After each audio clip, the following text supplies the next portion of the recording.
बेटा electric field का vector form बताओ। इलेक्ट्रिक फील्ड का वेक्टर फॉर्म क्या होगा बच्चों? अगर किसी पॉइंट पे आपको इलेक्ट्रिक फील्ड निकालना है तो उसका वेक्टर फॉर्म क्या होगा?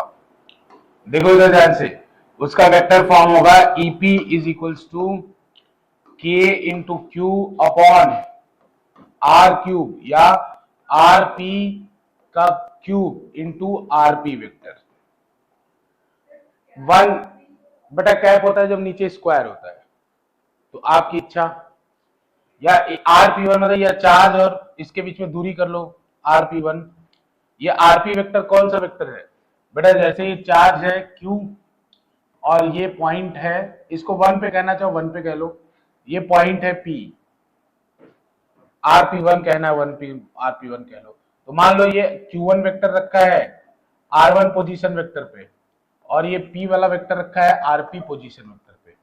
बच्चों ड्राइंग याद है? एक ड्राइंग बनाया था कि जैसे मान लो ऐसा ड्राइंग वेक्टर फॉर्म जो पढ़ाया था बेटा, एक पोजीशन वेक्टर है आर वन। पोजीशन वेक्टर पहचानने का तरीका बेटा, पोजीशन वेक्टर का टेल हमेशा कहां होता है? ओरिजिन पे। तो बेटा ये पोजीशन वेक्टर, यहाँ ये पोजीशन वेक्टर है, मान लो यहाँ पे चार्ज एक रखा है Q या Q1। बेटा यहाँ पे एक पॉइंट है P1, ये P पॉइंट है, इसका पोजीशन वेक्टर है RP। तो बेटा आपको इलेक्ट्रिक फील्ड निकालना है तो ये वाला वेक्टर का आपको मदद लेना पड़ेगा। ये वेक्टर कहा जाएगा RP1 वेक्टर, कहा जाएगा ना। तो बेटा इलेक्ट्रिक फील्ड का फॉर्मूला क्या होगा? K into Q1 upon RP1 का RP1 वेक्टर का मॉड इंटू RP1 वेक्टर। बेटा क्यूब यहां लगाओगे तो यहाँ वेक्टर आएगा, अगर यहाँ स्क्वायर लगाओगे तो कैप आएगा, स्क्वायर लगाओगे तो कैप आएगा। बच्चों इसको ऐसे भी लिखा जा सकता है ईपी इज इक्वल्स टू के Q one upon R P one का square into are P one का कैप, ऐसे भी लिखा जा सकता है। लेकिन बच्चों किसी भी वेक्टर का अगर यूनिट वेक्टर निकालते हैं तो कैसे निकलता है? Vector divided by its magnitude. तो बेटा जब RP1 का कैप निकालोगे तो RP1 का कैप किसके इक्वल होगा? RP1 का कैप इक्वल होगा RP1 vector divided by mod of RP1 vector, इसके इक्वल होगा ना। तो नीचे नीचे एक और RP1 नीचे आ जाएगा तो वो क्यूब हो जाएगा और RP1 कैप की जगह RP1 वेक्टर आ जाएगा। समझ रहे हो ना? तो ये फाइनल फॉर्मूला है, इसको यूज करने में ज्यादा आसानी होता है। बाकी ये वाला फॉर्मूला भी आप यूज कर सकते हैं, लेकिन न्यूमेरिकल में हम लोग ये वाला फॉर्मूला प्रीफर करते हैं, नीचे वाला।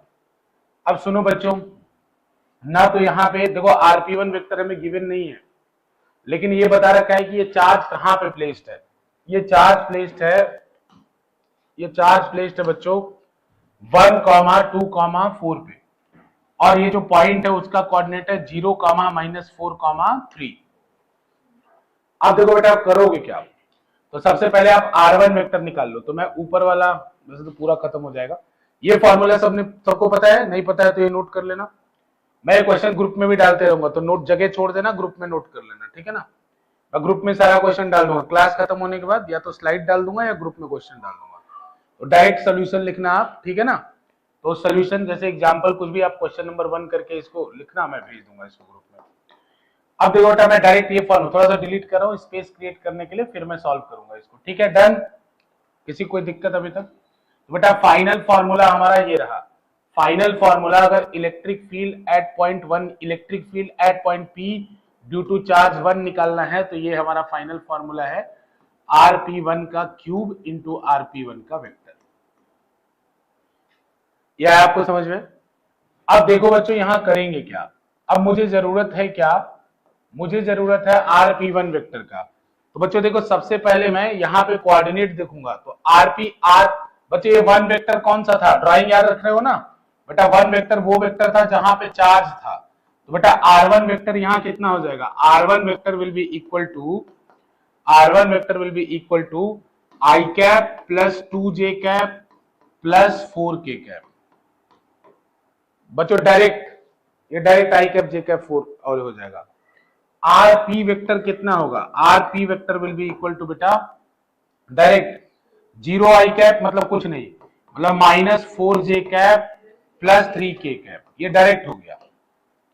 लेकिन बच्चों ना मुझे R1 की जरूरत थी ना RP की, मुझे तो RP1 की जरूरत थी। जैसे ये वाला वेक्टर भी आ गया और ये वाला वेक्टर भी आ गया जहां पे जिस पॉइंट पे निकालना है। लेकिन मुझे कौन से वेक्टर की जरूरत थी, ये वाले वेक्टर की। तो ये वाला वेक्टर क्या है बच्चों, rp1।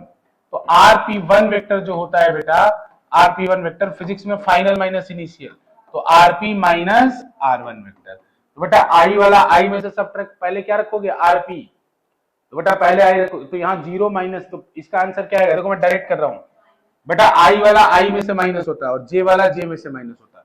तो यहाँ क्या है, 0 i कैप, तो 0 i cap minus i cap करोगे तो माइनस i कैप बचेगा, तो यहाँ हो जाएगा बेटा माइनस i कैप। फिर देखो बेटा ये माइनस 4j कैप है, माइनस और मल्टीप्लाई होगा माइनस 6j कैप।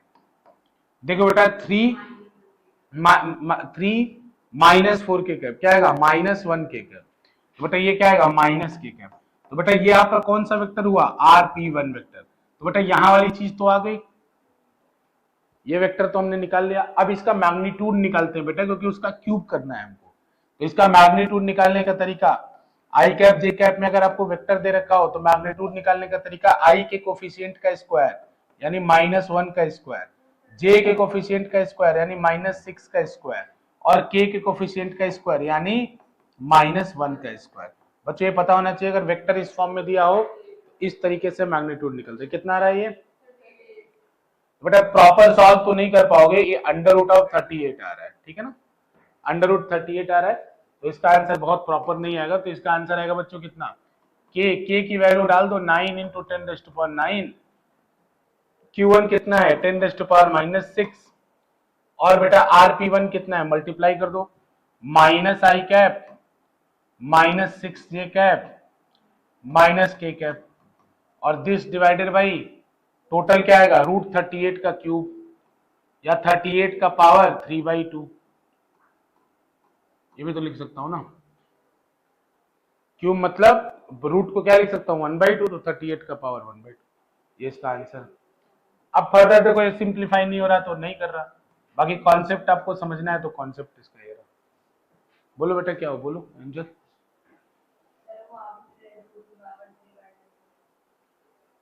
बेटा रूट को जैसे देखो, √38 का क्यूब था बेटा, √38 का क्यूब था, तो 38 को क्या लिख सकते, इसको आप लिख सकते हो 38 का पावर 1/2 का क्यूब। तो ये डायरेक्ट पावर ऊपर नीचे होता तो मल्टीप्लाई हो जाता, तो 3/2 हो जाएगा, ठीक है। नेक्स्ट चले बच्चों, आंसर निकाला है आपने, अच्छा रुको देखता हूं।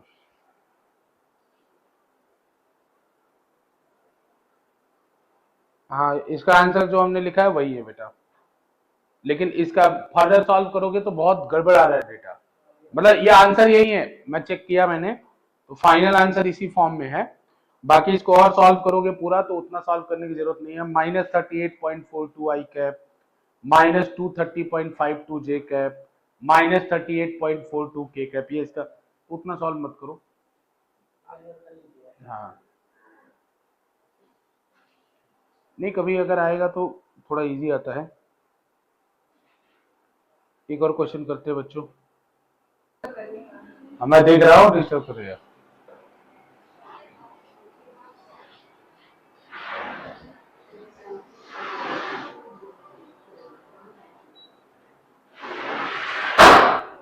आगे चलें, नहीं कर पाओगे पक्का,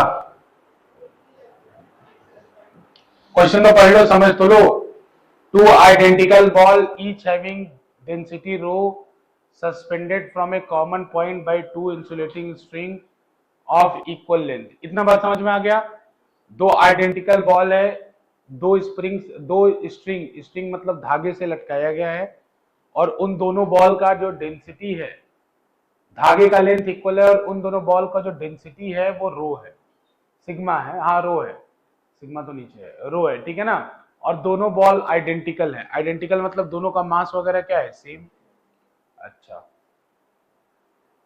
बोथ बॉल है equal mass and equal charge, ये तो ठीक है, समझ में आ गया हमको। इक्वल चार्ज भी है, मास तो पहले ही समझ में आ गया था, चार्ज भी इक्वल है। In equilibrium each string make an angle theta with the vertical, ये भी बात सही है। अगर दो चार्ज है, दो ऑब्जेक्ट, दो बॉल है, उनको स्ट्रिंग से लटकाओगे, दोनों पे क्यू क्यू दे दो तो बेटा रिपल्सन होगा, रिपल्सन होके अलग होंगे तो किसी एंगल पे जाके रुकेगा बेटा, क्योंकि ग्रेविटी नीचे खींच रही है और रिपल्सन का फोर्स दूर भेज रहा है, तो एक पॉइंट पे जाके रुकेगा। ये समझ में आ रहा है भाई, कुछ एंगल बना के वो रुकेगा। अच्छा, फिर बोल रहा है now both the ball are emerged in liquid. अब दोनों ही गेंद को किसमें डुबो दिया? लिक्विड में। दोनों गेंद को किसमें डुबो दिया? लिक्विड में। As a result angle theta does not change. बच्चों इसके कारण जो थीटा बनने वाला एंगल था वो चेंज नहीं हुआ। ठीक है, इधर ध्यान दो बच्चों, ये बहुत डेंजरस क्वेश्चन है, वेरी डेंजरस। लेकिन इस समझते चलो ना, तब तो तुम्हें समझ में आएगा ना कि मैं क्यों कर रहा हूं, क्या कर रहा हूं। रसिका तुम आगे आओ, पक्का आगे आओ आपकी बार। बेटा समझ लो, दोनों बॉल को, फिर दोनों बॉल को पानी में, लिक्विड में किसी वो सबमर्ज कर दिया, और उसके वजह से जो एंगल बनने वाला था वो चेंज नहीं हुआ। अगर लिक्विड की डेंसिटी सिग्मा है तो find the dielectric constant of the liquid. तो एप्सिलॉन आर बताना है लिक्विड का। ठीक है, देख लो क्या गंदगी फैली हुई है यहाँ पे। समझ में आ रहा है? ये क्वेश्चन पढ़ लो एक बार, क्वेश्चन थोड़ा मतलब इसका जो विजुअलाइजेशन वाला पार्ट है वो करो। क्या हुआ, दो चार्ज थे, दो बॉल थे, उनको दो थ्रेड से लटकाया, बराबर लेंथ था, बराबर मास था, तो चार्ज रिपेल करेंगे तो वो सेपरेट होके ऐसे हो जाएंगे, कुछ एंगल बनाएंगे वर्टिकल के साथ। ठीक है ना। अब उसके बाद क्या हुआ कि कुछ एंगल बनाए, फिर उनके बाद उन सबको, पूरे सिस्टम को किसमें डुबा दिया गया? लिक्विड में। तो अब लिक्विड में डुबाने पे क्या क्या होगा ये सोचना होगा। तो लिक्विड में डुबाने पर एक तो बच्चों आपका कोलम्बिक फोर्स चेंज होगा। कोलम्बिक फोर्स कैसे चेंज होगा बेटा? एप्सिलॉन आर हो जाता है ना, F naught upon epsilon r हो जाता है ना मीडियम में। अरे मीडियम में एप्सिलॉन आर टाइम कम हो जाता है फोर्स, एक तो वो हो जाएगा, हमें एप्सिलॉन आर ही निकालना है। और दूसरी बात बच्चों, एक और फोर्स आ जाएगा ग्रेविटेशनल फोर्स के अलावा, वो फोर्स कौन सा होगा? Buoyant force. बायंट फोर्स भी तो आएगा, अरे लिक्विड में तो बायंट फोर्स आएगा, तो एक और फोर्स आ जाएगा बायंट फोर्स। ठीक, तो चलो कुछ ना कुछ करते हैं। बायंट फोर्स का फॉर्मूला जितने लोग को पता नहीं है वो मैं बता देता हूं। बायंट फोर्स का जो फॉर्मूला होता है बच्चों, बायंट फोर्स का, ये आपको नहीं पता होगा, ये लिख लीजिए। बायंट फोर्स का जो फॉर्मूला होता है वो बच्चों, buoyant force F B is equals to rho into V emerge into G. Rho मतलब डेंसिटी ऑफ लिक्विड, वी मतलब वी इमर्ज मतलब volume of object immersed in liquid, मतलब वो वॉल्यूम आपको लेना है ऑब्जेक्ट का जो लिक्विड के अंदर है। और जी क्या है बेटा? Gravitational acceleration. तो आप इसको, जितने लोग को नहीं पता है, अपने दिमाग में ये फॉर्मूला ऐड कर लेंगे। रो बेटा डेंसिटी ऑफ लिक्विड होता है, डेंसिटी ऑफ लिक्विड होता है। और वी इमर्ज जो होता है बेटा, वो होता है volume of object, volume of object inside the liquid. जैसे बच्चों लकड़ी वगैरह है, तो लकड़ी वगैरह पानी पे तैरते हैं, लेकिन उनका सारा वॉल्यूम लिक्विड के अंदर नहीं होता, केवल कुछ वॉल्यूम होता है। तो उस समय आपको वो वॉल्यूम लेना है जो लिक्विड के अंदर है। लेकिन ऐसे भी केसेस होंगे जिसमें पूरा वॉल्यूम, जैसे कोई लोहा वगैरह है, वो पानी में डूब जाएगा, तो उस समय V emerge will be the total volume of the liquid, total volume of the object. बेटा जब पूरा डूब जाएगा तो उस समय टोटल वॉल्यूम के इक्वल हो जाएगा। समझ में आ रहा है क्वेश्चन?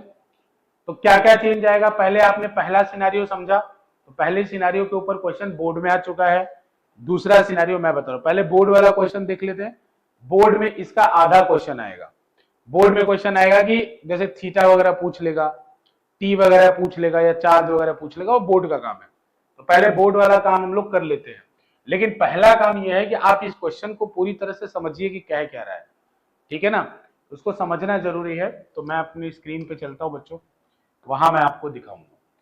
जैसे बच्चों एक स्ट्रिंग, अगर दो स्ट्रिंग से जैसे ही आप दो ऐसे गेंद लटकी हुई है, इन दोनों पे बेटा, ये दोनों पास पास होंगे, दोनों पे चार्ज क्यू दोगे, ये सेपरेट हो जाएंगे, सेपरेट हो जाएंगे। लेकिन बेटा एमजी इनको ऊपर, अगर मान लो एमजी नहीं होता, एक क्वेश्चन ये सीबीएसई में आ चुका है, या डीपीपी में भी होगा, कि अगर ये स्ट्रिंग दोनों एल लेंथ की है, तो एल लेंथ की है बेटा, तो ऐसे फोर्स एफ लगेगा, कूलाम्बिक फोर्स। तो ये फोर्स इनको एकदम सीधा करना चाहेगा।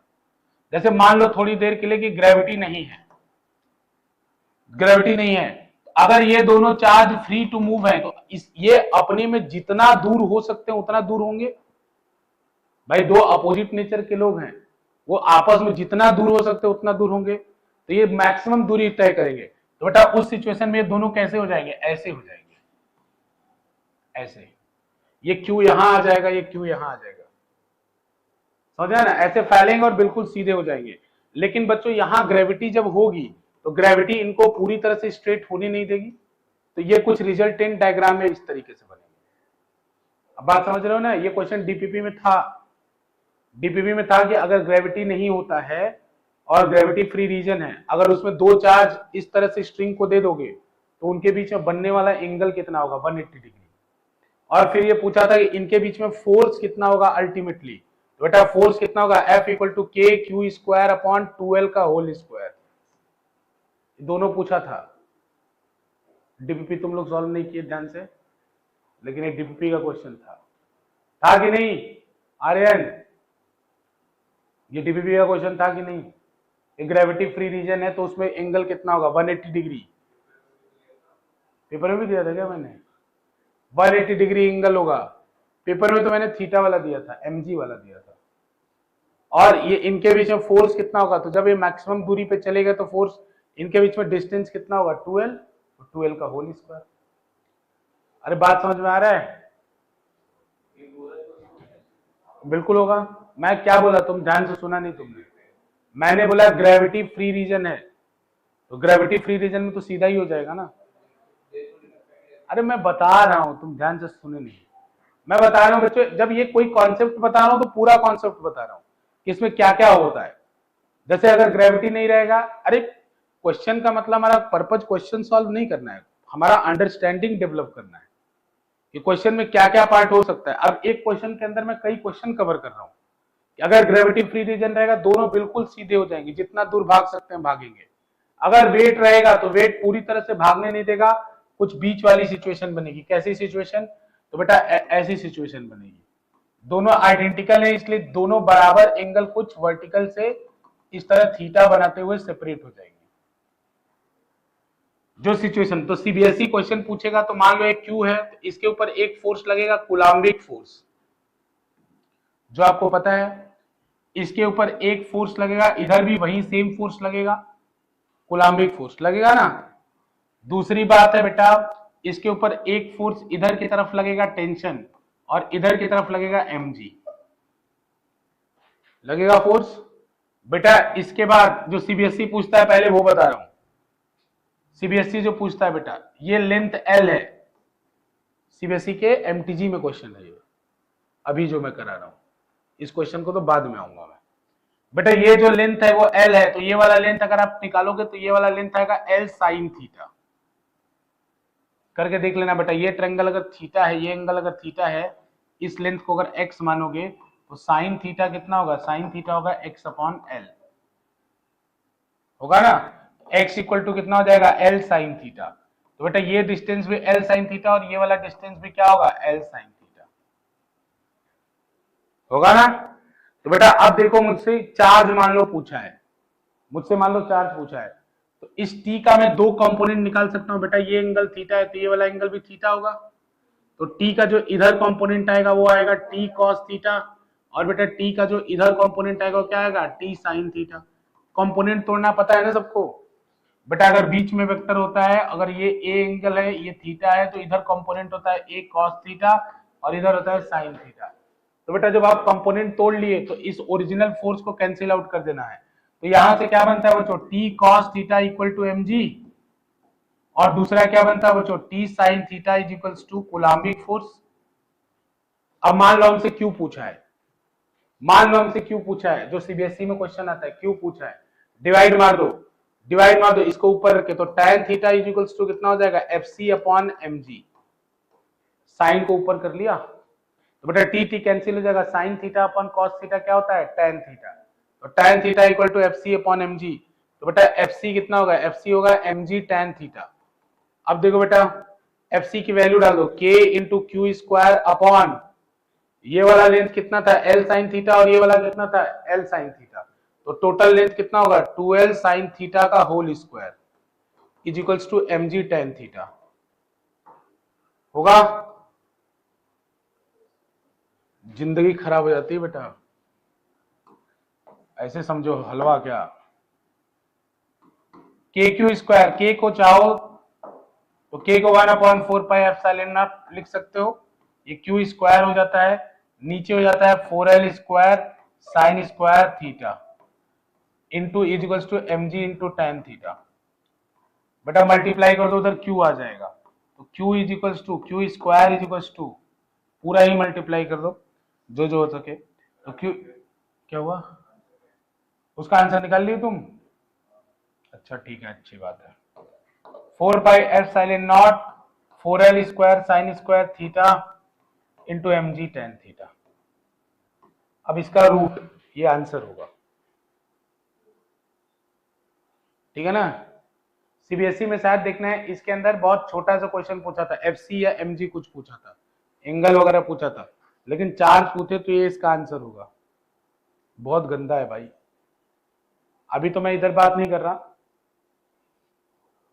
क्या तुम लोग परेशान हो जीवन से अपने?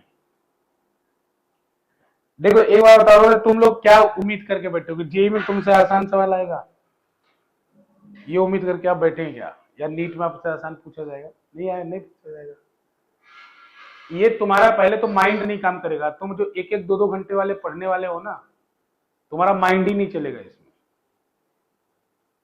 जब ढंग से बैठ के डेली 2 घंटे की स्टडी मारोगे ना फिजिक्स, जैसा मैंने बोला 2-1, अगर सीरियस होकर 2-1 पढ़ोगे ना तब जाके तुम्हारा दिमाग कुछ चलेगा, तुम्हारे बेसिक्स पे कंट्रोल होगा, तब जाके तुम ऊपर की चीजें कुछ सोच पाओगे। लेकिन बच्चों अगर आप नहीं पढ़ोगे तो फिर ऐसे तो कुछ है नहीं कि कुछ चमत्कार टाइप की चीज होती नहीं, तो इसलिए आपको ये समझना है, मैं जितना कर सकता हूँ जितना सिंप्लीफाई करके चीजों को बता सकता। देखो इसमें ढंग से पूछो तो ऊपर की जो 3-4 लाइन थी वही फिजिक्स थी, उसके बाद कुछ नहीं था। ये सब देखने में बड़ा लग रहा है, लेकिन बच्चों ये सब कॉमन सेंस टाइप की चीज है। अब कोई बच्चा इस क्वेश्चन को देख के डर जाए कि ये सब चीज इतनी बड़ी चीज लिखी हुई है, बच्चों जो लिखा था वो तो ऊपर ही लिखा था, बस यही तो लिखा था, और क्या लिखा था। और बेसिक ट्रिग्नोमेट्री यूज करके ऊपर ये निकाला था, ये अगर ये मुझे इन दोनों के बीच में लेंथ चाहिए था, तो लेंथ चाहिए था तो ये एल है, ये एल साइन थीटा है, तो बेटा 2l साइन थीटा होगा। ये तो बेसिक चीज है ना।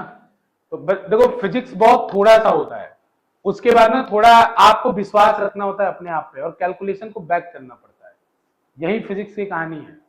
फिजिक्स बहुत थोड़ा होता है लाइफ में, बस मैथ थोड़ा, वो जो मैथ से डरते हो ना वो कॉम्प्लिकेशन यहाँ क्रिएट करता है, ठीक है, लेकिन करना तो पड़ेगा, ठीक है ना। समझ में आ रहा है? अभी तो मैं असली क्वेश्चन पे आया नहीं, अब अपने क्वेश्चन पे आता हूं। अरे ये तो अभी बैकलॉग सब बता रहा था कि क्या क्या क्वेश्चन बन सकते थे, सारा क्वेश्चन बताया, स्ट्रिंग वाले क्वेश्चन सारे बन सकते तो वो बता रहा हूँ, बता दिया ना। अब चलो अपने ओरिजिनल क्वेश्चन पे आते हैं, जो ओरिजिनल क्वेश्चन हमें करना था। हमारा आंसर है क्या? बोलो आंसर क्या है, बोलो। Rho upon rho minus sigma, हाँ सही लग रहा है, ठीक। देखो बच्चों कुछ ही बच्चों ने डीपीपी बहुत सीरियस सॉल्व किया था, उसमें से आर्यन है जिसने लगभग सारा डीपीपी सॉल्व किया था। डाउट केवल मेरे दो बच्चों को मेरे पास डाउट आए थे, एक आर्यन के एक पीहू के, जो डीपीपी के डाउट लेके मेरे पास आए थे, केवल 2 बच्चे थे। तो उससे मेरे को ये जो क्वेश्चन में 180 डिग्री वाला बोला था वो शायद आर्यन या पीहू में से किसी ने पूछा था, ठीक है ना। मेरे को याद थोड़ी है कि डीपीपी में क्या है कैसे है, कोई पूछता है तो याद रहता है कि ये क्वेश्चन तो अभी डीपीपी में देखा था मैंने। तो डीपीपी सॉल्व करो ना, ऐसे क्यों, मतलब ऐसे सुस्त टाइप के क्यों बने हुए हैं। जैसे कुछ लोग स्कूल स्कूल मैं जैसे स्कूल सब चीज चलता रहता, मैं बता रहा हूं तुम्हें। तो बच्चे एक बात याद रखो, जीवन में कुछ पंगा लेना सीखना पड़ता है लाइफ में। कुछ पंगा लेने का मतलब वो पंगा भी नहीं होता है। अगर आप जैसे अभी स्कूल का एग्जाम आ जाएगा, आप अब्सेंट करोगे, आप क्लास नहीं करोगे, तो वो आपकी मतलब खराब छवि है। आप पढ़ो, अच्छा दम लगा के पढ़ो, कुछ सब्जेक्ट मानता हूँ जैसे इंग्लिश वगैरह हुआ या बाकी आप नहीं पढ़ सकते, लेकिन इतना दम लगा के पढ़ो कि जैसे मेन सब्जेक्ट जो है, जो कोर सब्जेक्ट है, उनको आपको हाफ ईयरली में बस रिवीजन करना हो, वो चीज आपके लिए बहुत छोटी हो, स्कूल एग्जाम आपके लिए बहुत छोटा हो, जो स्कूल एग्जाम हो। अब जैसे ये सब क्वेश्चन जब प्रैक्टिस करो तो स्कूल का क्वेश्चन क्या है, क्या ही पूछ लेगा टीचर।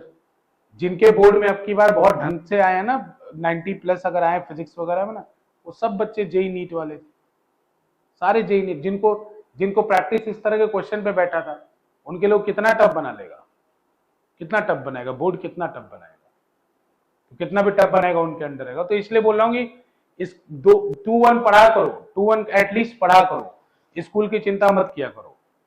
स्कूल अगर तुम्हारा रिजल्ट अच्छा आएगा, रिजल्ट अच्छा आएगा, स्कूल कुछ नहीं बोलेगा, पीटीएम रिजल्ट पे ही तो करेगा ना, किस पे करेगा पीटीएम।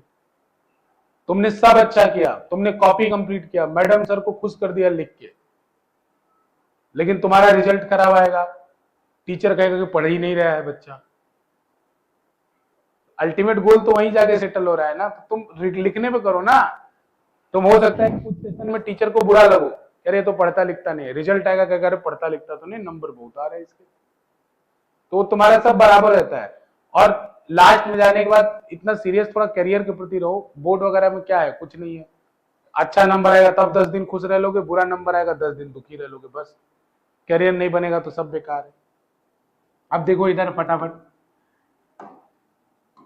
जो ये वाला क्वेश्चन है वो पिछले क्वेश्चन से छोटा है, जो अभी आपको क्वेश्चन कराया था। इस क्वेश्चन में बच्चों बिना टाइम वेस्ट किए सेम डायग्राम बना रहा हूं एक केस में। तो बेटा सेम डायग्राम जब मैं बनाऊंगा तो यहां पे mg लगेगा नीचे, या वेट लिख ले रहा हूं बेटा, वेट लगेगा नीचे, फोर्स लगेगा इधर, जो एयर में फोर्स लगेगा, और इधर भी F0 लगेगा बेटा। ये एंगल थीटा है तो ये एंगल भी थीटा होगा, सॉरी 90 माइनस थीटा होगा, ये वाला एंगल थीटा होगा, ठीक है। फिर बच्चों ये सब आप देख चुके हो, ये टी है, तो अभी लिखा था ना T cos theta is equals to कितना होगा, W, T cos theta W होगा, टी साइन थीटा कितना होगा बच्चों, टी साइन थीटा F0 होगा, ठीक है। दूसरा डायग्राम बनाओ, दूसरा डायग्राम, तो दूसरे डायग्राम में बेटा अब इसको लिक्विड के अंदर डुबा दिए, लेकिन एंगल चेंज नहीं हुआ। क्वेश्चन यही तो बोल रहा था कि लिक्विड में डुबाने के बाद भी एंगल चेंज नहीं हुआ, नहीं हुआ ना चेंज एंगल। अगर एंगल चेंज नहीं हुआ बच्चों तो ये वाला एंगल तो थीटा ही रहा, लेकिन टेंशन रस्सी का बदल जाएगा, तो टेंशन अब टी डैश हो जाएगा, टेंशन सेम नहीं रहेगा बेटा, फोर्स आ गया टेंशन बदल जाएगा। अगर टेंशन बदल गया नीचे वेट भी बदल जाएगा, डब्ल्यू डैश बेटा वेट कम हो जाएगा ना, क्योंकि अब नया वेट क्या होगा, डब्ल्यू डैश क्या होगा, डब्ल्यू माइनस बायएंड फोर्स। बेटा उसको मैं डब्ल्यू डैश कह रहा हूं ताकि लिखने में दिक्कत ना हो। डब्ल्यू डैश क्या होगा, डब्ल्यू माइनस बायएंड फोर्स, बाद में लिख लेंगे।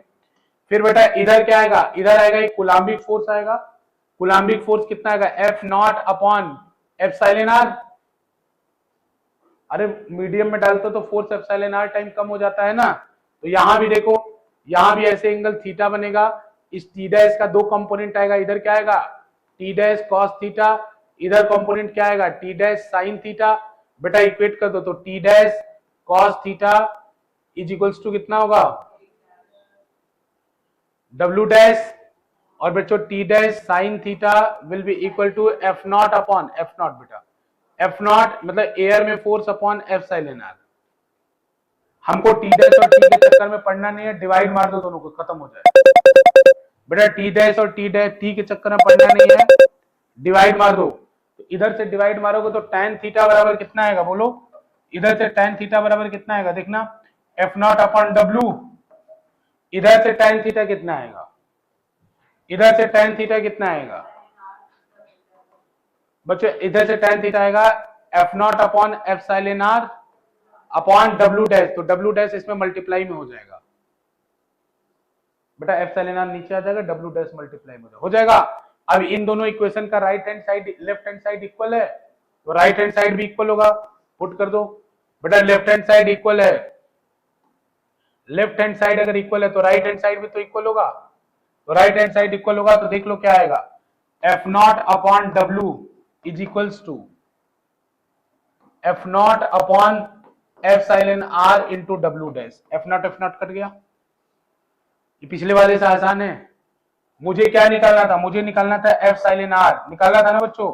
एफ साइलेन आर क्या होगा, W upon W dash, W upon W dash. अब बच्चों डब्ल्यू को मैं क्या लिख सकता हूं, डेंसिटी दिया था। तो बच्चों अगर डेंसिटी दिया हो तो वॉल्यूम मास का फॉर्मूला क्या होता है, तो बच्चों जितने लोग को नहीं पता है, डेंसिटी बराबर क्या होता है, मास अपॉन वॉल्यूम। तो मास बराबर क्या हो जाएगा, डेंसिटी अपॉन वॉल्यूम। तो बेटा वेट क्या होता है, mg, वेट mg होता है। तो वेट ऑफ ऑब्जेक्ट क्या लिख सकता हूं, सिग्मा, बेटा ऑब्जेक्ट की density sigma, sigma into V कर दिया मास हो गया, डेंसिटी इंटू वॉल्यूम मास हो गया, इंटू जी कर दिया बेटा वेट हो गया। नीचे क्या होगा, ये बायएंड फोर्स क्या है, डब्ल्यू माइनस, ये क्या है बेटा, डब्ल्यू माइनस एफ बी है कि नहीं। तो अगर डब्ल्यू माइनस एफ बी है तो sigma VG, sigma VG, sigma VG upon sigma VG minus rho VG. बच्चों रो क्यों, rho into V emerge into g होता है ना, तो पूरा वॉल्यूम डूब गया तो कितना होगा, रो वीजी। बेटा देखो वीजी वीजी कट गया, आंसर कितना है, sigma upon sigma minus rho. This is answer object की। अच्छा उल्टा हो गया था क्या, अच्छा ठीक है। क्वेश्चन में शायद रो डेंसिटी लिया था ऑब्जेक्ट का, सिग्मा, कोई बात नहीं, आंसर है ना ठीक। बच्चों मैंने डेंसिटी सिग्मा ले लिया था, तो चेंज करना है तो कर लो, बाकी बाकी यहां लिख लेना सिग्मा ऑब्जेक्ट डेंसिटी है। क्वेश्चन में शायद उल्टा दिया था, रो डेंसिटी माना, अरे ये समझ में, ये पिछले वाले से आसान है, नहीं आसान, पागल हो गए तुम लोग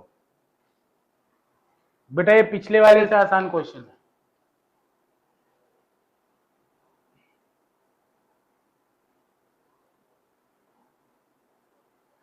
हम्म,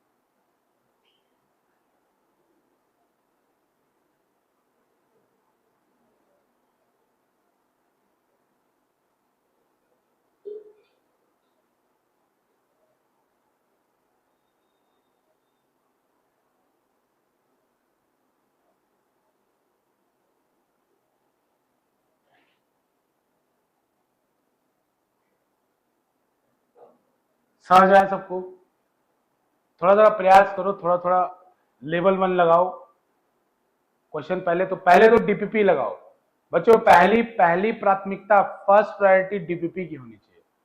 जिस बच्चे को डीपीपी सॉल्व हो जा रहा है वो लेवल 1 करो, डीपीपी पांचों जरूर लगाओ बच्चों। और आजकल के बोर्ड के हिसाब से डीपीपी तो जरूर सॉल्व करना है आपको। डीपीपी हो जाए बच्चों, डाउट पूछा करो, है ना, क्लास में कितना, मैं कितने क्वेश्चन करा लूंगा।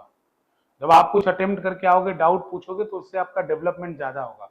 अब मैं ऐसे कितने क्वेश्चन करा सकता हूँ क्लास में, 2 3 4, बेटा उससे ज्यादा नहीं करा सकता ना, लेकिन ऐसे क्वेश्चन तो और भी है ना, इसीलिए डीपीपी होता है, जिसमें आप अपना दिमाग लगाओ थोड़ा। डीपीपी थोड़ा सा बेसिक है, थोड़ा उसे लेवल 1 उससे हार्ड है, तो पहले डीपीपी पूरा करो। डीपीपी पूरा कर लोगे, एक बेसिक कॉन्सेप्ट हो जाएगा, फिर लेवल 1 पे आ जाओ। लेवल 1 के बहुत सारे क्वेश्चन आपसे नहीं होंगे, सारे डाउट में डिस्कस कर लेंगे, बहुत सारे नहीं होंगे।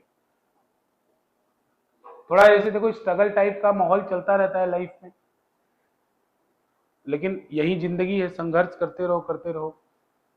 कभी आप 100% तो अटेन नहीं कर पाओगे, लेकिन 100% अटेन करने के चक्कर में आपको सक्सेस मिल जाएगी, ठीक है ना। अभी कोई 100% नहीं कर सकता, लेकिन करना चाहिए, चेस करना चाहिए, ठीक है। डन, एक और करते हैं बच्चों।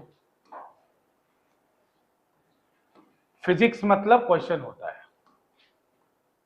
थियरी तो बहुत कम है इसका। थियरी क्या है फिजिक्स का, कुछ नहीं। चलो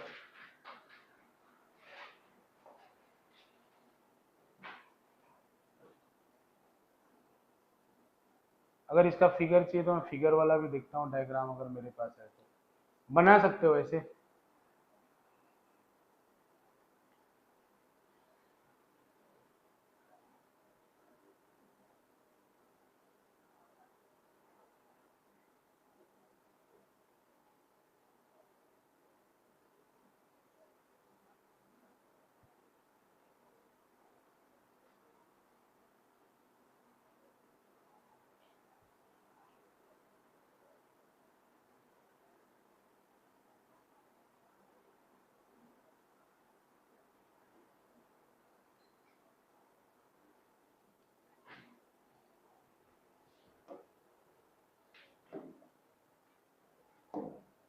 ये उसका फिगर है।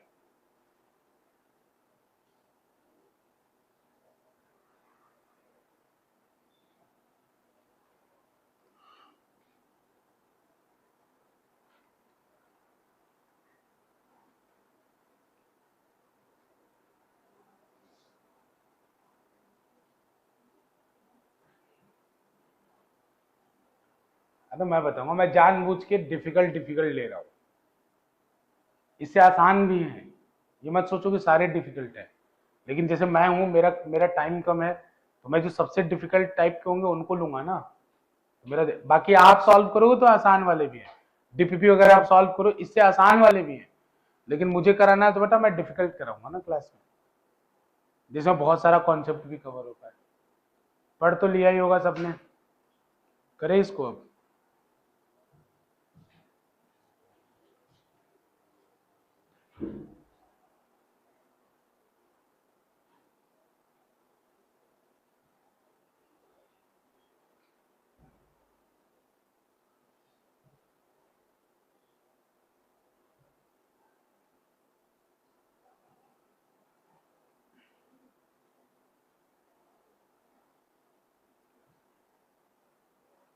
पहले इसको देखो हो क्या रहा होगा बेटा।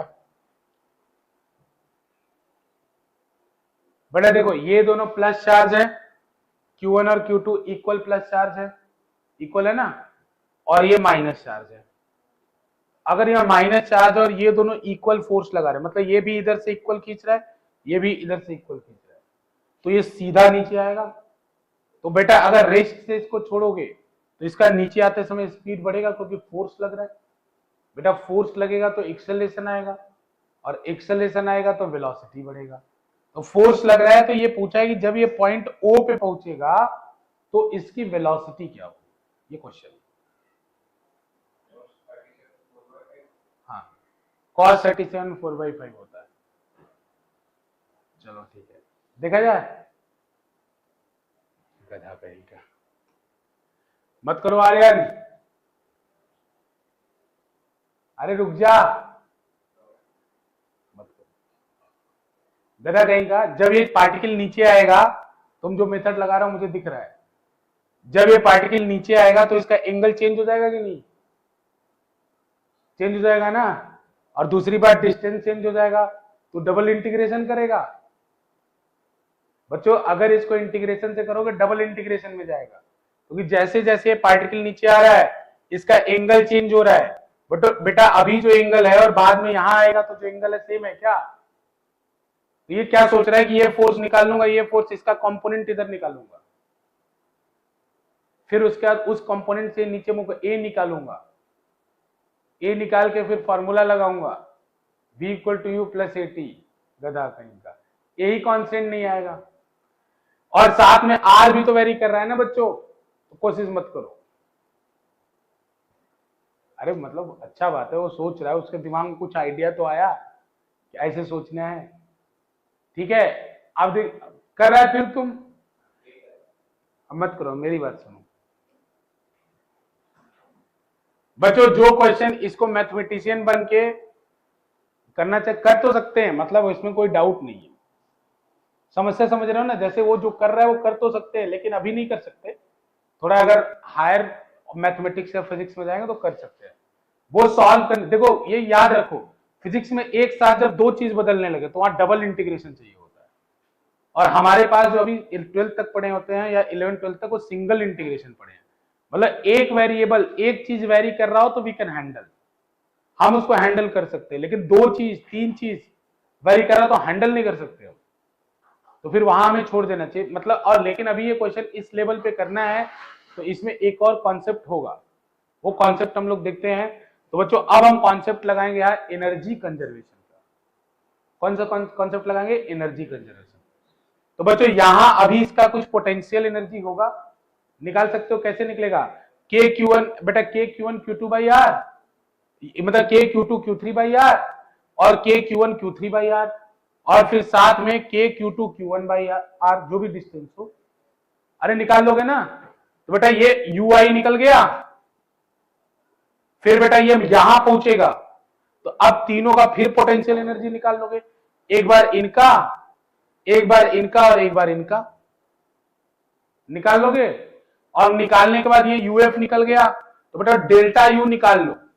तो जो पोटेंशियल एनर्जी खत्म हुआ होगा वही तो काइनेटिक एनर्जी में गया होगा। बेटा जो पोटेंशियल एनर्जी में कमी हुआ होगा, बेटा energy can neither be created nor be destroyed. तो जो पोटेंशियल एनर्जी कम हुआ होगा, मान लो पहले आया 100 जूल, बाद में आ गया 50 जूल, तो एनर्जी कम कितना हुआ? 50। तो काइनेटिक एनर्जी कितना हो जाएगा? 50। तो बेटा अब जो डेल्टा यू है उसको काइनेटिक एनर्जी के बराबर कर दो, हाफ एम वी स्क्वायर के बराबर कर दो। एम दे रखा है, सब कुछ दे रखा है, क्वेश्चन हो जाएगा, आसानी से हो जाएगा, बिना डबल इंटीग्रेशन के हो जाएगा। करो, आ जाओ, बंद कर देना बेटा, कर लोगे ना? समझ में आ रहा है बात? चलो स्टार्ट करो, यू आई लिखो फटाफट। माइक्रोकूलम को करना पड़ेगा चेंज। देखो अगर मैं ध्यान से देखूं तो एक बात मुझे और समझ में आ रहा है कि ये वाला तो दोनों ही सिचुएशन में, जैसे पहला सिचुएशन में ये ऐसे निकालना है बच्चों पोटेंशियल एनर्जी, एक पोटेंशियल एनर्जी यहां आएगी, दूसरी यहां, तीसरी यहां। लेकिन लास्ट में जब ये यहां पहुंच जाएगा तो एक तो इनकी आएगी, एक इनकी आएगी, और एक इन दोनों की आएगी। तो इन दोनों वाली तो पहले भी थी, इन दोनों वाली तो बाद में भी थी, इन दोनों का तो माइनस करोगे तो कैंसिल हो जाएगा। बाकी तुम कर लो, मैं ज्यादा कॉम्प्लिकेट अपना दिमाग लगा रहा हूं। कर लो, तुम आराम से कर लो, कर लो आराम से।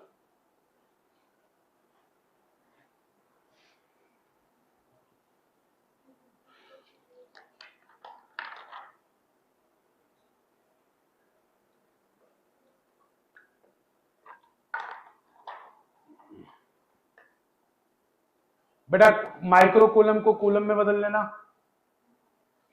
ठीक है ना? पूरा सॉल्व मत करना यूआई को, यूआई को पूरा सॉल्व ना करके पहले यूएफ लिख लेना, माइनस करोगे कुछ कट जाएगा। तो पूरा सॉल्व करने की एक बार के चक्कर में मत पड़ना, या तो पहले वेरिएबल के टर्म में ही लिख लो, आखिर जो भी तुम्हारी इच्छा, मैं क्या ही कर सकता हूं।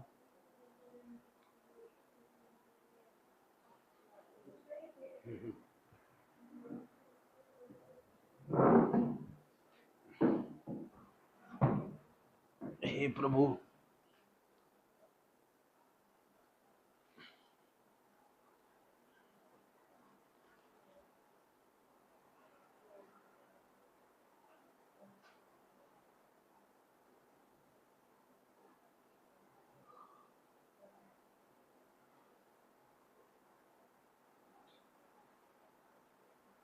करो करो करो, जूझो जूझो, स्ट्रगल करो, स्ट्रगल करो।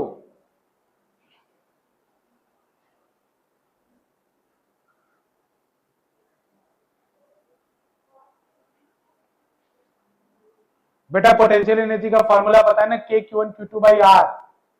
तो ये वाला, ये 2 से लेके 3 के तक की दूरी कितनी होगी? 5 होगी। आंसर आ गया क्या? पोटेंशियल यूआई तो यूएफ निकालो।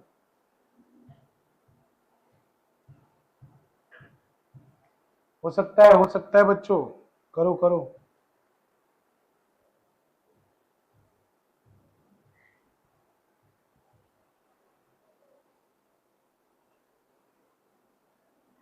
हे भगवान,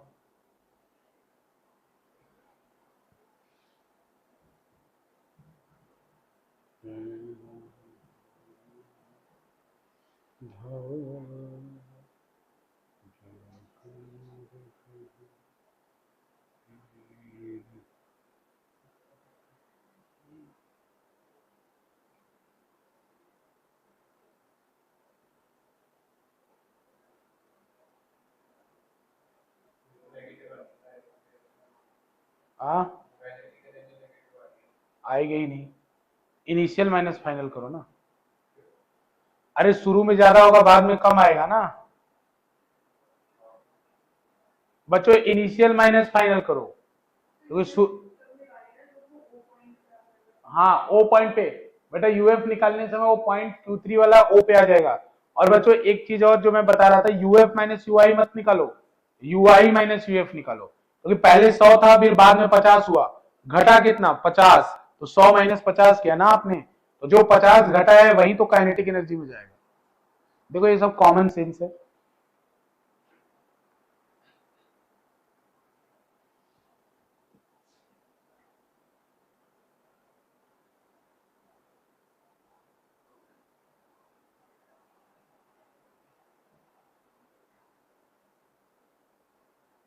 एंजल इतना साफ साफ करोगे तब कैलकुलेशन आएगा इसका, पेज फ्रेश पेज पे कैलकुलेशन करो, फ्रेश पेज पे करो, ऐसी चीजों करो क्योंकि बीच में गड़बड़ हो जाएगा फिर देख नहीं पाओगे।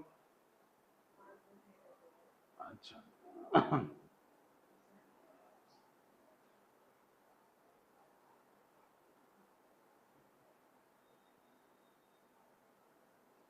तुम्हारे जो कॉम्पिटिटर होंगे दिन में 10-10 घंटे 12-12 घंटे पढ़ रहे होंगे, अब तुम लोग 2 घंटे में ऐसे करोगे तो कैसे चलेगा बताओ, 1-1.5 घंटे में।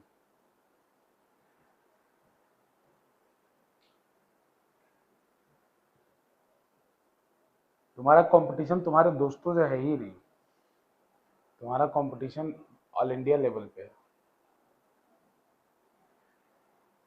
दिन पर दिन मेहनत नहीं कर रहे हो उतना रैंक कम होता जा रहा है, उतना रैंक, एक दिन मेहनत नहीं किए आपकी 20 रैंक पीछे चली गई।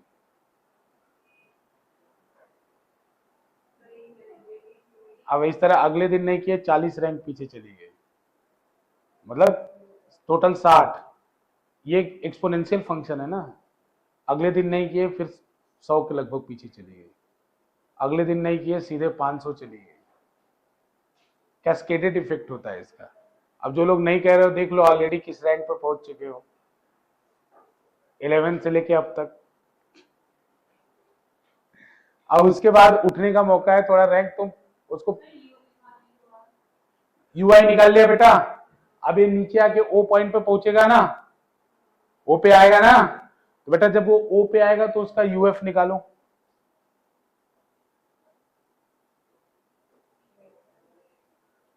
हाँ मैं कर रहा हूं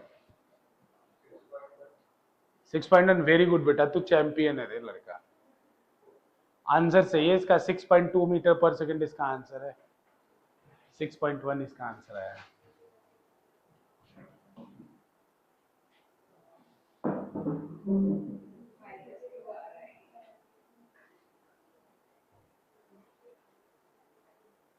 हे भगवान, हाँ भाई 6.2।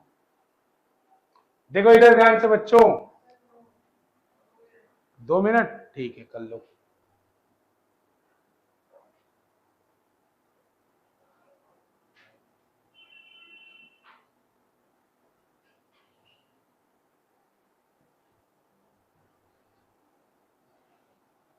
तब तक मैं बनाता हूं कुछ ना कुछ।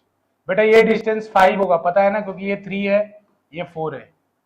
कैसे, अरे ये ओरिजिन है ना, तो बेटा ये y इक्वल टू 4 है तो ये डिस्टेंस 4 होगा, और बेटा ये -3 है तो ये डिस्टेंस कितना होगा 3 होगा। सिमिलरली बेटा इधर भी 3 होगा तो ये कितना होगा 5 होगा। ये मैं बस बना रहा हूं तब तक। तो देखो बेटा पोटेंशियल एनर्जी ui कितना होगा, ui होगा k into Q1 Q3 upon 5, k into Q1 Q3 upon 5 plus k into Q2 Q3 upon 5, देखते रहना मैं गलत भी कर सकता हूं, plus k into Q1 Q2 upon 6। बेटा इन दोनों के बीच में दूरी कितनी है 6 है। फाइनल कितना होगा मैं बिना कैलकुलेशन के भी निकाल रहा हूं, वैल्यू पुट ही नहीं करूंगा, वैल्यू लास्ट में पुट करूंगा। ये स्मार्टनेस है, सीखो ये सब, मत पुट करो कॉम्प्लिकेट कर दोगे, लास्ट में करना। अब यहां ले आ दो, चार्ज यहां पहुंच गया बच्चों, अब क्या होगा k इस Q1 Q, पहले यहां पहुंच गया ना Q1 Q3 Q1 Q3 upon 3। बच्चों Q1 ये यहां आ गया तो Q1 Q3 अपॉन 3 प्लस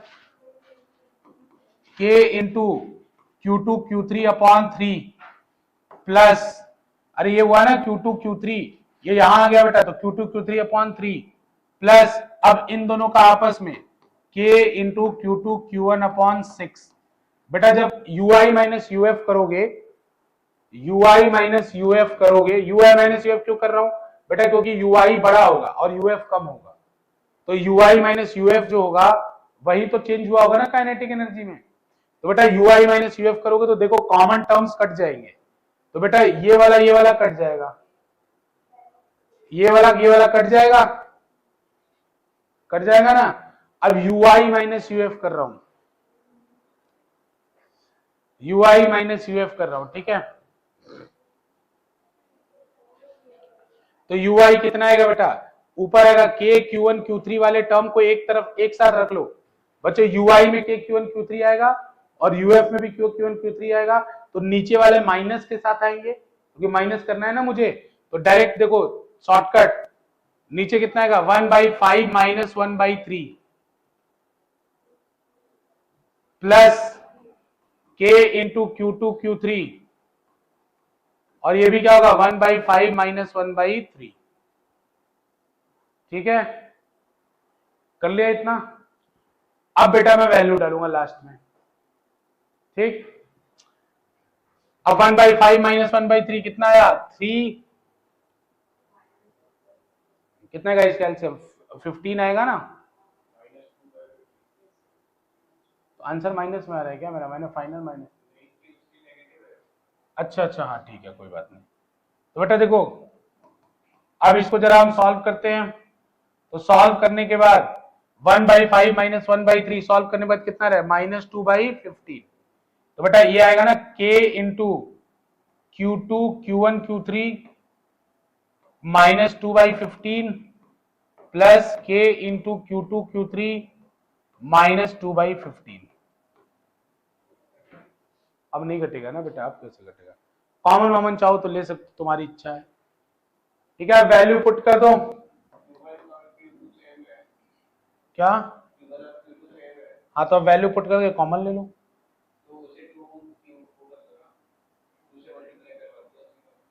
किसको Q1 और Q2 को, हाँ ठीक है, वेरी गुड। 2 इंटू के, अरे समझ रहे हो क्या बोल रहा है, ये बोल रहा है सर Q1 Q2 तो सेम है और Q3 तो सेम है ही, और Q1 Q2 पहले सेम है, ये नंबर सेम ही है, तो ये जो पूरा है इसमें 2 से मल्टीप्लाई कर दूं, चाहे Q1 Q3 लिख लो चाहे Q2 Q3 लिख लो, अपॉन ये कितना होगा, ये डायरेक्ट लिख लो -2/15। इसको आप सॉल्व कर लो वैल्यू डाल के, कितना है सॉल्व करके आर्यन, 2 इंटू 10⁹ इंटू Q1 कितना है, Q1 कितना है 2 माइक्रोकूलम, 2 इंटू 10⁻⁻6, Q3 कितना है -4 इंटू 10⁻⁻6 इंटू -2/15। सिंप्लीफाई करो इसको, कुछ कैंसिल हो रहा है, तो ये पावर पहले देख लो, पावर कितना हो जाएगा 2 2 जा 4, ठीक है ना, 2 2 जा 4, 4 4 जा 16, 16 2 जा 32, 32/15 इंटू 10⁻3, तो इसका आंसर आएगा 32/15 इंटू 10⁻⁻3। क्या आ रहा है, अरे 9 लेना था ना, और 2 भी लेना था ना एक, फिर हाँ 2 भी लेना था ना, 2 इंटू 9 इंटू 10⁻⁹, तो एक 9 इसमें मल्टीप्लाई और होगा, तो देख लेना 9 इंटू 32 इंटू, आप कैंसिल कर सकते हो क्या, 3 3 जा 9, 3 5 जा 15, कितना हुआ 32 96, तो 96/5 इंटू 10⁻⁻3, ये किसके इक्वल होगा, हाफ, काइनेटिक एनर्जी पूछा था, स्पीड, स्पीड ना, हाफ इंटू एम कितना है 1 ग्राम, तो 1 इंटू 10⁻³ इंटू v का स्क्वायर, तो बेटा 10⁻³ -3 कट जाएगा। अब ये मल्टीप्लाई हो क्या आएगा, 96 2 जा 192/5 का अंडर रूट। ठीक है, अरे कैलकुलेशन था, फिजिक्स तो खत्म हो गई थी ऊपर, लेकिन एक सीख क्या है, इस तरह के क्वेश्चन में वैल्यू जितना डिले कर सको पुट करने में उतना करो बच्चों, वैल्यू पुट करने में जितना डिले कर सको करो। अब जब एकदम मजबूरी हो जाए कि नहीं अब तो करना ही पड़ेगा तो करेंगे, मतलब जितना डिले कर सको, इससे कैलकुलेशन थोड़ा फास्ट होता है। नहीं तो अगर इधर ही तुम प्लस माइनस में अटके रह जाते, इधर ही प्लस माइनस में अटके रहो, फिर जितना डिले कर सको उतना करो, लास्ट में वैल्यू देखो पुट करो। ठीक है ना, समझ में आ रहा कुछ आरुष कि सेल्फ स्टडी सेशन चल रहा है।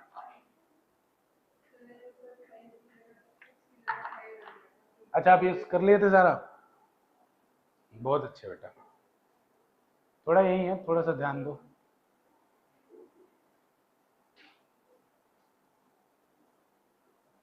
बेटा कैलकुलेशन है, कैलकुलेशन अपने आप पे भरोसा रख के करो, फिर उसमें क्या ही कर सकता है कोई। 10 क्वेश्चन 15 क्वेश्चन करोगे इंप्रूव कर जाएगा, 10 से 15 क्वेश्चन की बात होती है, लेकिन घर पे टाइम दो, मतलब पढ़ाई का टाइम, मतलब हर समय बिजी रहने का मतलब नहीं कि दोस्त का नोट्स लेके कॉपी कर रहे हैं इधर से उधर, और पापा मम्मी से बोले कि आज 3 घंटे 4 घंटे पढ़ लिया मैंने, वो कोई पढ़ाई नहीं है। पढ़ाई मतलब 2 घंटे आप प्रॉपर थोड़ा रिसर्च टाइप के मूड में बैठेंगे, मैं देख रहा हूँ कि कैसे होगा ये क्वेश्चन, तो वो प्रॉपर पढ़ाई होती है। ठीक है, बाकी चीजें हैं मैं मानता हूँ, लेकिन थोड़ा थोड़ा बच्चों। ठीक है चलूं आगे, समझ आ रहा है ना, कोई दिक्कत नहीं, हो गया बस। अरे रुको, एक क्वेश्चन, एक छोटा सा पोर्शन और कर लो। अरे वो मैं कराऊं, कोई क्वेश्चन नहीं, वो मैं क्वेश्चन नहीं कराऊंगा बेटा, मैं क्वेश्चन नहीं करा रहा, अब की बार क्वेश्चन नहीं करा रहा, विश्वास करो, मैं सारे क्वेश्चन ग्रुप में भेज दूंगा। ठीक है ना, मैं क्वेश्चन नहीं करा रहा भाई, रुक तो जाओ 1 मिनट, एक छोटा सा डेरिवेशन लिख लो, पोटेंशियल एनर्जी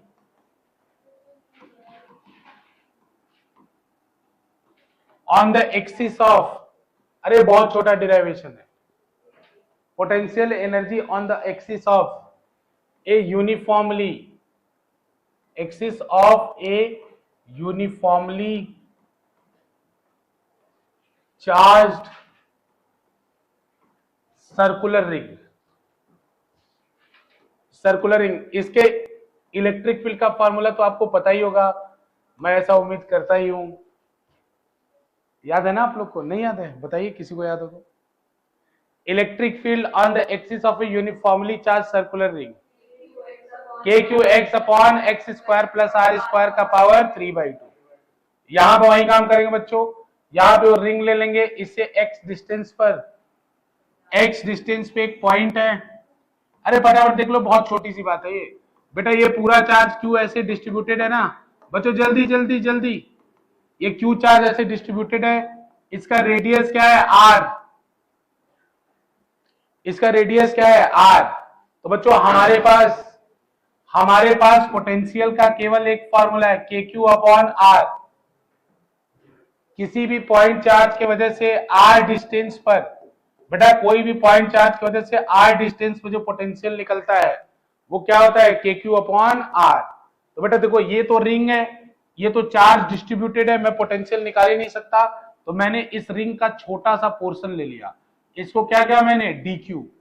अब इस dq को मैं पॉइंट चार्ज मान सकता हूं, इस पॉइंट चार्ज की वजह से इस पॉइंट पे पोटेंशियल कितना होगा, बेटा पोटेंशियल वेक्टर तो होता नहीं है, डायरेक्ट लिख दो, इस पॉइंट पे पोटेंशियल dv कितना होगा, बेटा डी छोटा सा पोर्शन लिया तो पोटेंशियल भी छोटा सा ही बनेगा, तो ये हो जाएगा k into D Q upon ये वाला डिस्टेंस कितना होगा बेटा, √r² प्लस x², तो बच्चों ये under root of r² plus x² हो जाएगा, कोई दिक्कत, इसमें कुछ होना ही नहीं है। अब इसी को पूरे रिंग के लिए चाहिए तो इंटीग्रेट कर दो, पूरे रिंग के लिए चाहिए तो इंटीग्रेट करो, इंटीग्रेट करोगे तो ये v आएगा, dv v हो जाएगा, बेटा k upon under root of r square plus x square, क्योंकि ये दोनों कांस्टेंट है, इंटीग्रेशन के बाहर आ जाएंगे। बेटा r भी कांस्टेंट है और x भी कांस्टेंट है। अगर इस dq को जोड़ते चले जाओगे तो टोटल चार्ज बन जाएगा। तो इसका डायरेक्ट फॉर्मूला आ जाएगा v इज इक्वल्स टू के q divided by under root of r square plus x square. खत्म। पोटेंशियल, अरे पोटेंशियल एनर्जी लिख दिया क्या बेटा?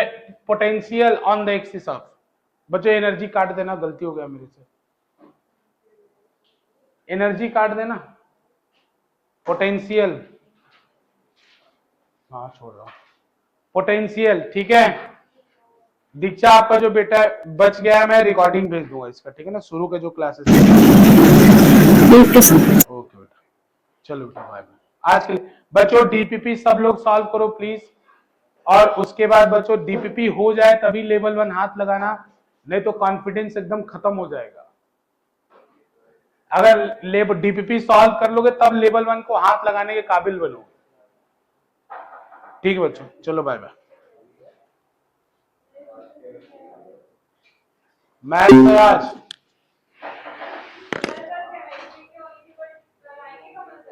मैथ होगी 19 तारीख, आज मैथ, कल भी फिजिक्स होगी,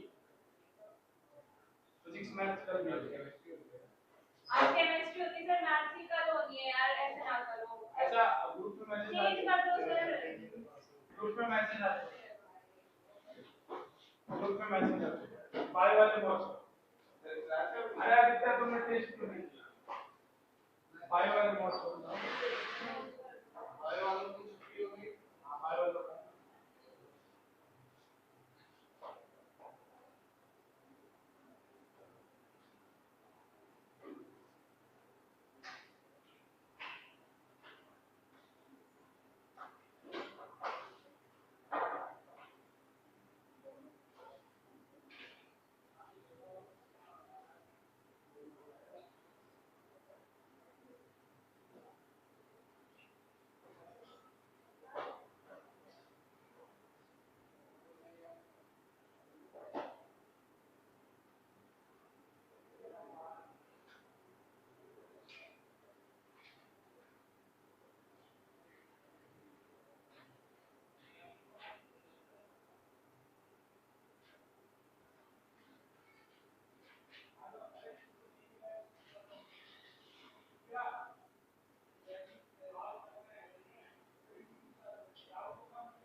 मैट्रिसेस एंड डिटरमिनेंट्स।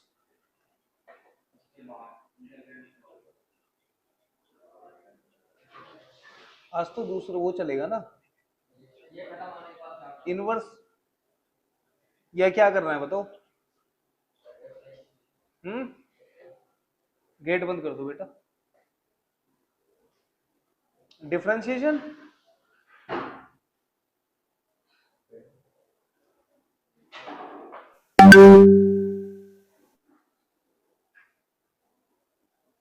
साढ़े 6, 7:30, 8, 1.5 घंटे की क्लास होगी है मात्र।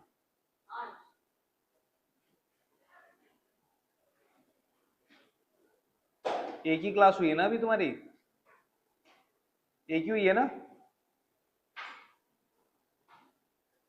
बड़ा स्लो चल रहा है मामला।